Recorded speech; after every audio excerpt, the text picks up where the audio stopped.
নমস্কার, নিউজ ভ্যানগার্ডের এক নজরে 25-এ আপনাদের স্বাগত। আমি অর্ণব রয়েছি আপনাদের সঙ্গে। চোখ রাখবো বিস্তারিত সংবাদে। সিপিএম তাদের দলীয় অফিসে গুন্ডা এবং শয়তান তৈরি করে, আর বিজেপি তাদের দলীয় অফিসে প্রকৃত মানুষ তৈরি করে। বিজেপি রাষ্ট্রবাদী চিন্তা ভাবনা নিয়ে কাজ করছে। কৈলাসহর পাইতুর বাজার এলাকায় বিজেপি ঊনকোটি জেলা কার্যালয়ে নবনির্মিত ভবনের উদ্বোধন করে এভাবেই সিপিএমকে দাগলেন মুখ্যমন্ত্রী ডক্টর মানিক সাহা।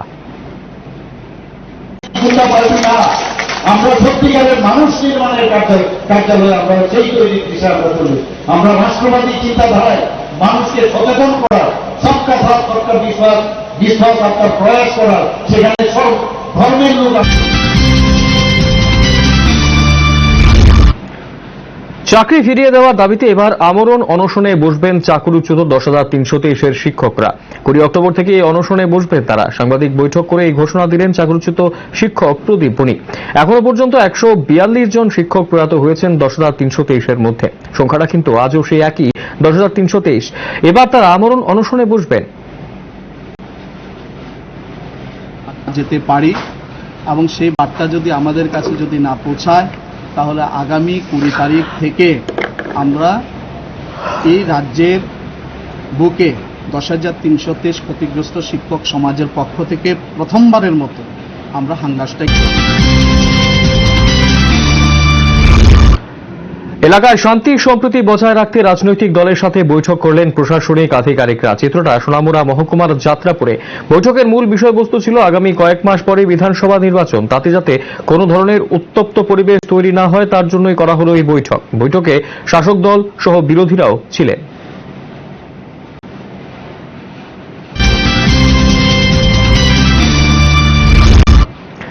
অবশেষে এক ছিনতাইবাজকে গ্রেপ্তার করল পুলিশ। আমতলী থানার পুলিশ এই কাজটি করল। ওএনজিসি এলাকা থেকে তাকে জালে তুলে পুলিশ। মন্টি গোস্বামী নামের এক মহিলার গলা থেকে স্বর্ণের চেইন ছিনতাই করেছিল ওই যুবক, যার নাম বিরাজ দেববর্মা। শুক্রবার তাকে হাতে নাতে পাকড়াও করে এলাকাবাসী। এরপরই তারা পুলিশের হাতে তুলে দিল এই নেশাখোর যুবককে। আটকানো হয়, পরবর্তী থানায় নিয়ে আসা হয় এবং তার ইন্টারভিউশন মূলে আমরা সে গত 26 তারিখ অন্য একজন মহিলার থেকে আমাদের বাইপাস থেকে একজন গলা থেকে চেন ছিনতাই করেছিল এবং আমরা সেই গোল্ডেন কালার চেনটি আমরা রিকভারি করেছি তার কাছ থেকে এবং তার বিরুদ্ধে আমরা একটা কেস রেজিস্টার করেছি। কি নাম স্যার? তার নাম বিরাজ দেববর্মা। বাড়ি কোন জায়গায়? তার মেইন বাড়ি বিশাল রোড। সে এখন থাকে ওএনজিসি কানে। ষষ্ঠ শ্রেণীতে পড়ুয়া এক নাবালকের অপহরণ হয়ে যাওয়ার খবর ছড়িয়ে পড়তেই গোটা তেলিয়ামুড়া জুড়ে আতঙ্ক। যদিও কয়েক ঘন্টার মধ্যেই সেই নাবালককে পাওয়া গেল তেলিয়ামুড়া রেল স্টেশনে। ঘটনাটি ঘটল শান্তিনগর গ্রামে। অপহরণকারীরা সেই নাবালককে তার বাড়ির সামনে থেকেই অপহরণ করে পালাবার চেষ্টা করেছিল, তবে আখেরে তাতে সফল হয়নি অপহরণকারীরা। এই ঘটনায় গোটা এলাকা জুড়ে চাঞ্চল্য তৈরি হয়েছে। তারপরে আমি কইতাম পারি না, আমার লিয়ে গেছে। তারপরে একটা বেনে কইরা আমার কইতা নিয়ে গেছে। তারপরে আমার চোখের থেকে এটা কি রকমের সরাইছি, আমার চোখ পুরো এটা বন্ধ হয়েছে। তারপরে আমি রেল স্টেশন দিকে যাইতেছিলাম। আমি রেল স্টেশনের দিকে তারা গাড়িটা একটু স্লো করতে, মানে পুরো থেমা গেছিল করে নিতে লেগে। আমি তো ওই সময় গাড়ির দরজাটা লকটা খোলা আসলো, খোলা দিয়ে আমি দরজাটা খুলে রেল স্টেশনে আইছি। তেমন আমি বইয়া রয়েছি, আমার অনেক বই ছিল। আমি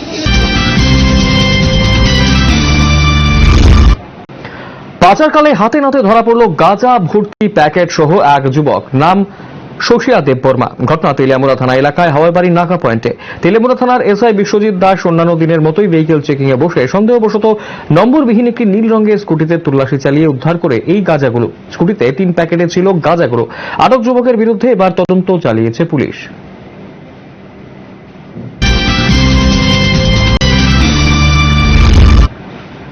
ত্রিপুরা মহিলা কমিশনের উদ্যোগে ছাত্রীদের নিয়ে এক menstrual awareness camp and legal awareness camp নামক এক সচেতনতা শিবির অনুষ্ঠিত হল তেলিয়ামুড়া মাইগঙ্গা সুকান্ত দ্বাদশ শ্রেণী বিদ্যালয়ে।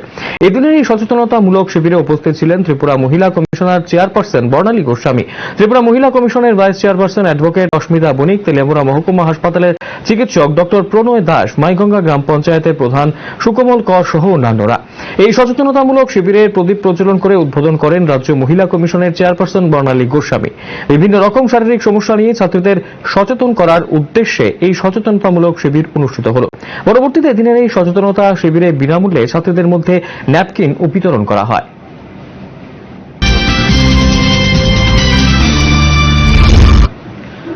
আইপিএফটি দলের বিধায়ক ধনঞ্জয় ত্রিপুরা পদত্যাগ করলেন। শুক্রবার বিধানসভার অধ্যক্ষ রতন চক্রবর্তীর কাছে তার পদত্যাগপত্র জমা দিলেন তিনি। রাজনৈতিক মহলে ব্যাপক গুঞ্জন তার এই পদত্যাগকে ঘিরে। ধনঞ্জয় ত্রিপুরার সঙ্গে ছিলেন খোদ তীব্রমথা সুপ্রিমো প্রদ্যোৎ কিশোর দিব্যবর্মন।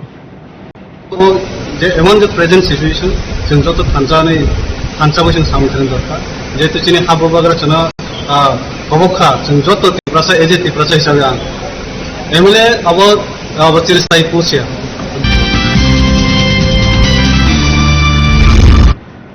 টিসিএ নির্বাচনকে ঘিরে জোরদার চর্চা রাজ্যের ক্রিকেট মহলে। কাদের হাতে উঠবে আগামী 3 বছরের জন্য টিসিএ এর পরিচালনার ভার, তার দিকেই তাকিয়ে রয়েছেন আপামর রাজ্যের ক্রিকেট লাভার্সরা। শুক্রবার এমবিপি স্টেডিয়ামে মনোনয়নপত্র তোলা এবং জমা দেওয়ার শেষ দিন ছিল।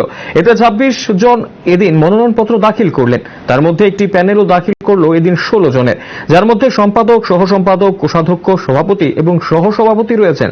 বাকি 11 জন এপেক্সের সদস্য। এই প্যানেলে সম্পাদক হিসেবে মনোনয়নপত্র দাখিল করলেন তাপস ঘোষ, যুগ্ম সম্পাদক হিসেবে জয়ন্ত দে, কোষাধ্যক্ষ হিসেবে জয়নাল দাস, সভাপতি হিসেবে তপন লোধ এবং সহ সভাপতি হিসেবে তিমির চন্দ্র রয়েছেন। এবার পালা স্ক্রুটিনির। জয়নাল দাস স্পষ্টভাবেই মিডিয়াকে জানালেন তাদের এই প্যানেল সর্বসম্মতিক্রমেই নাকি জমা দেওয়া হলো ইলেকশন কমিশনারের কাছে। তিনি আশাবাদী এই প্যানেলই আগামী 3 বছরের জন্য দায়িত্ব পাবে টিসিএ এর পরিচালনার জন্য। আমাদের প্রত্যাশা এই প্যানেলই চূড়ান্ত প্যানেল এবং এই প্যানেলেই আগামী 3 বছরের জন্য ত্রিপুরা ক্রিকেট অ্যাসোসিয়েশনের পরিচালন ভার দায়িত্ব কাঁধে নিয়ে রাজ্যের ক্রিকেট উন্নয়নের স্বার্থে রাজ্যের সমস্ত ক্রীড়া প্রেমীদের এবং ক্রিকেট অনুরাগীদের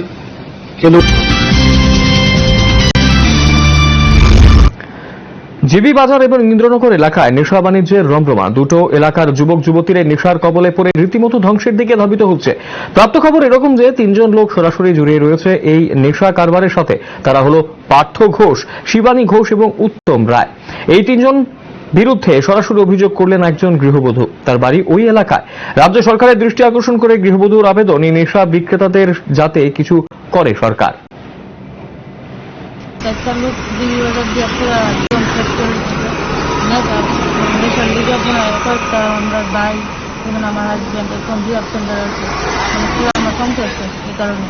তো আমি চাইতেছি তার একটা মানে মানুষ সরকারের কাছে নেশা মুক্ত হইতে চাই, কিছু তো হইতে চান। আমি চাইতেছি তার একটা মানে সরকার থেকে মানে কোনো একটা ব্যবস্থা নেই, মানে আমি চাই তার একটা মানে কিছু একটা করুক সরকার থেকে তার বিরুদ্ধে। কবে থেকে চলছিল এই ব্যাপারে? তো 1 বছর ধরে।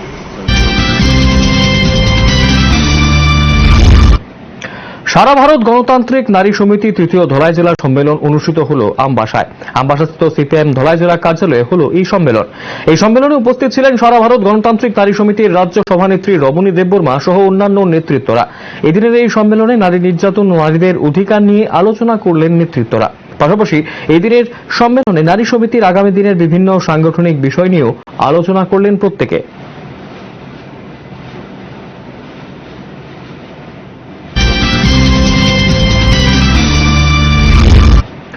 5 জনকে দা দিয়ে এলোপাথারি কুপিয়ে পালিয়ে গেল সেই আক্রমণকারী। ঘটনা করবুক ব্লকের অধীন চিলাগাং এডিসি ভিলেজের সুভাষ কলোনি এলাকায়। ঘাতক ব্যক্তির নাম তাপস দাস। ঘটনা শুনে পৌঁছায় পুলিশ। আহতদের উদ্ধার করে হাসপাতালে পাঠালো পুলিশ, তবে পুলিশ আসার আগেই পালিয়ে গেল ঘাতক তাপস দাস।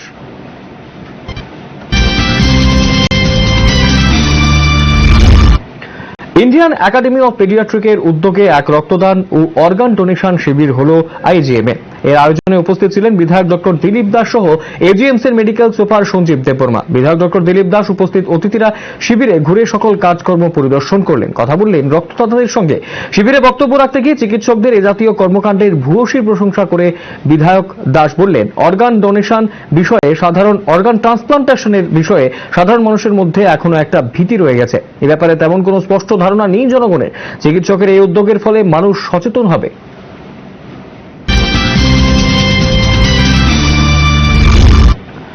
শুক্রবার ত্রিপুরা উইমেন্স ফেডারেশনের 2য় রাজ্যভিত্তিক সম্মেলন অনুষ্ঠিত হয়েছে রাজধানী আগরতলা টাউন হলে। সারা রাজ্য থেকে ত্রিপুরা উইমেন্স ফেডারেশনের প্রতিনিধিরা এই সম্মেলনে যোগদান করেছেন। রাজ্যের বিভিন্ন প্রান্ত থেকে আহত মহিলারা জমায়েত হয় আস্তাবল ময়দানে। সেখান থেকে মিছিল করে তারা গেলেন টাউন হলে।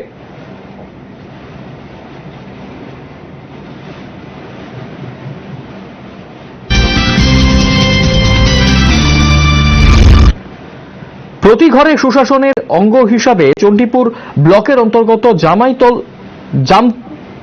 জামতৈলবাড়ি এডিসি ভিলেজের কমিউনিটি হলে এক মেগা প্রশাসনিক শিবির অনুষ্ঠিত হল। তথ্য ও সংস্কৃতি দপ্তরের উদ্যোগেই শুরু হয়েছে হর ঘর সুশাসন কর্মসূচি। এই অভিযান চলবে আগামী 30 নভেম্বর পর্যন্ত। এই অভিযানে কেন্দ্রীয় ও রাজ্যের বিভিন্ন প্রকল্প সম্পর্কে মানুষকে সচেতন করার পাশাপাশি গ্রামীণ শিবিরের মাধ্যমে বিভিন্ন সরকারি পরিষেবা পৌঁছে দেওয়াই হচ্ছে সরকারের মূল লক্ষ্য। আর তারই অঙ্গ হিসাবে এদিন জামতৈলবাড়ি কমিউনিটি হলে এই প্রশাসনিক শিবির অনুষ্ঠিত হল। শিবিরের বিভিন্ন দপ্তরে স্টল বসানো হয়। জামতৈলবাড়ি এলাকার প্রচুর সংখ্যক জনজাতিরা এই শিবিরে বিভিন্ন পরিষেবা বিনামূল্যে গ্রহণ করলেন।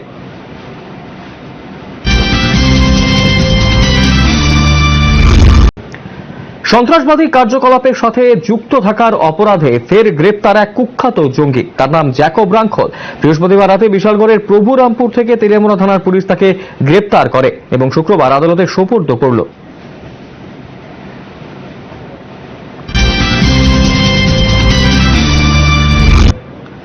প্রয়াত হলেন চাকরিচ্যুত আরও একজন 10,323-এর শিক্ষক, নাম চিন্ময় কলই। ধলাই জেলার নিবাসী ছিলেন তিনি। বৃহস্পতিবার রাতে জিবি হাসপাতালে আনুমানিক 9:30টার সময় হৃদরোগে আক্রান্ত হয়ে শেষ নিঃশ্বাস ত্যাগ করলেন তিনি। মৃত্যুকালে তার বয়স হয়েছিল 48 বছর। চাকরি হারাবার পর মানসিকভাবে ভেঙে পড়েছিলেন তিনি। তার সহকর্মীদের অভিমত এমনটাই। মানসিক অবসাদ থেকে বিভিন্ন রোগে আক্রান্ত হয়ে অবশেষে মৃত্যুর কোলে ঢলে পড়লেন তিনি। চিন্ময় কলইকে নিয়ে 142 জন শিক্ষককে হারালো 10,323-এর সতীর্থরা। আফসোস প্রকাশ করে এইভাবেই অভিমত ব্যক্ত করলেন আরেক চাকরিচ্যুত শিক্ষক কমল দেব। নিঃশ্বাস ত্যাগ করছি, এই নিয়ে আপনি কি বলেন? সত্যি আমরা শোকাহত এবং মর্মাহত। গতকাল রাতে প্রায় 9:30 নাগাদ আগরতলা জিবিপি হাসপাতালে ধলাই জেলার রাইসাপাড়া এলাকার চাকরিচ্যুত এবং অবৈধভাবে ছাঁটাইকৃত শিক্ষক চিন্ময় কলই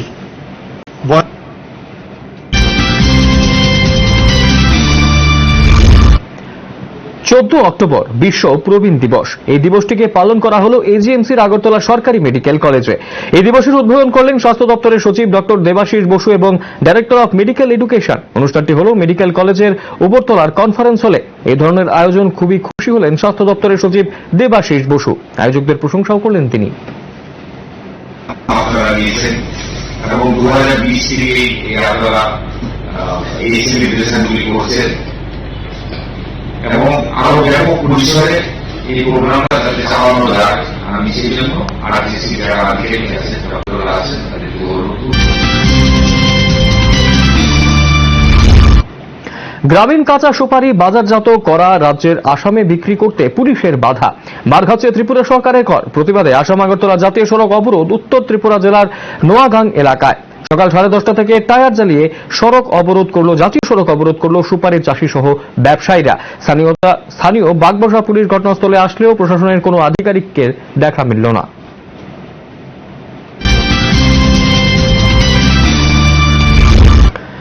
Tripura commission for protection of child rights বর্তমানে চেয়ারপারসন নীলিমা ঘোষের জায়গায় স্থলাভিষিক্ত হলেন হিমানী দেববর্মা। শুক্রবার হিমানী দেববর্মা তার দায়িত্বভার গ্রহণ করলেন। গত 5.5 বছর ধরে নীলিমা ঘোষ সুনামের সঙ্গে দায়িত্ব সামলেছেন। নীলিমা ঘোষ আরো বললেন, বর্তমানে চেয়ারপারসন হিমানী দেববর্মাই যখন প্রয়োজন মনে করবেন তখন সহায়তার হাত বাড়িয়ে দেবেন তিনি। বর্তমানে চেয়ারপারসনকে এদিন শুভেচ্ছা জ্ঞাপন করলেন প্রাক্তন।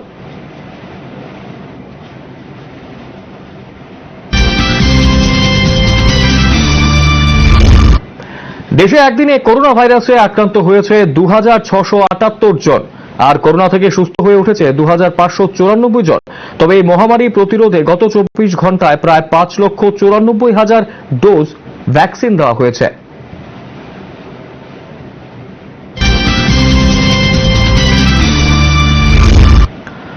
মাফিয়া তাণ্ডবে অতিষ্ঠ গোকুলনগর সুকান্ত মার্কেটের ব্যবসায়ীরা। এক ব্যবসায়ীকে মারধর ও তার দোকানে ভাঙচুরের অভিযোগ আসে এক দুষ্কৃতিকারীর বিরুদ্ধে। থানায় মামলা, ঘটনার তদন্ত করছে পুলিশ। ঘটনাকে ঘিরে গোকুলনগর এলাকায় ব্যাপক চাঞ্চল্য।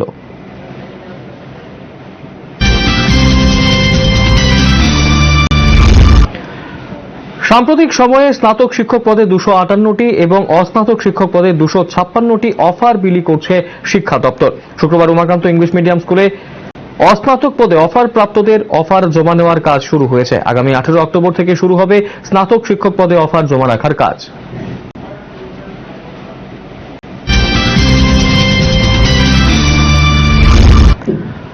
আবারও চুরির ঘটনা সংঘটিত হল কল্যাণপুরে। এবার চুরির ঘটনা সংঘটিত হল কল্যাণপুর বিলেতি মদের দোকানে। প্রাপ্ত খবরে জানা গেল, বৃহস্পতিবার রাতে কোনো এক সময় কল্যাণপুর থানা এলাকার বাজার কলোনি শ্মশানঘাট সংলগ্ন বিলেতি মদের দোকানে নিশি কুটুম্বদল হানা দেয়।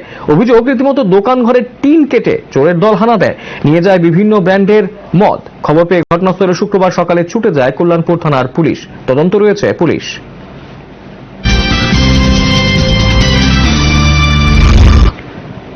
দাবি আদায়ের জন্য জাতীয় সড়ক অবরোধের হুমকি আত্মসমর্পণকারী জঙ্গিদের। বিভিন্ন সময় রাজ্য সরকারের সঙ্গে আলোচনার পরেও 9 দফা দাবি পূরণ হচ্ছে না তাদের। এই অবস্থায় রাজ্য সরকারকে চরম সময়সীমা বেঁধে দিল রাজ্যের আত্মসমর্পণকারী জঙ্গিদের সংগঠন deprived returnees movement committee. Agartala press ক্লাবে এক সাংবাদিক সম্মেলন করে কমিটির নেতৃত্বরা জানিয়ে দেন যে 30 অক্টোবরের মধ্যে তাদের দাবি পূরণ না হলে তারা 5 নভেম্বর অনির্দিষ্টকালের জন্য আসাম আগরতলা সড়ক অবরোধে বসবেন। পশ্চিম জেলার চম্পকনগরের চন্দ্রসাধুপাড়ায় জাতীয় সড়ক অবরোধে বসবেন তারা। সংগঠনের নেতা অমৃত রিয়াং এর পাশাপাশি অন্যান্যরা উপস্থিত ছিলেন এই বৈঠকে।